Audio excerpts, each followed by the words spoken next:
ಯೆಹೋಷಾಫಾಟನ ಮೂಲಕವಾಗಿ ದೇವರು ಅಲ್ಲಿ ಒಂದು ದೊಡ್ಡ ಕಾರ್ಯ ದೇವರು ಮಾಡ್ತಾರೆ. ಯಾಕಂದ್ರೆ ದೇವರನ್ನ ಆತುಕೊಂಡ ಯೆಹೋಷಾಫಾಟನು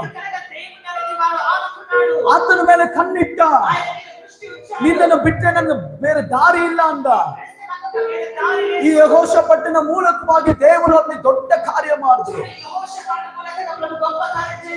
ಏನ್ ಅದ್ಭುತ ಮಾಡಿದ್ರು? ಅಲ್ಲಿ ನೀರಿಲ್ಲ, ಮಳೆ ಇಲ್ಲ, ಗಾಳಿ ಇಲ್ಲ, ಆದರೆ ಹಳ್ಳಗಳೆಲ್ಲ ನೀರಿನಿಂದ ತುಂಬಲ್ಪಟ್ಟವು. ಯಾರಾದ್ರೂ ಇಲ್ಲಿ ಇದ್ದೀರಾ? ಯಾವ ಸೂಚನೆ ಇಲ್ಲ ನಾವು ಆಶೀರ್ವಾದ ಹೊಂದಿಕೊಳ್ಳಕ್ಕೆ. ನಾವು ಮೇಲಕ್ಕೆ ಎದ್ದೋಗ್ತಿರಂತ ಯಾವ ಸೂಚನೆ ಇಲ್ಲ.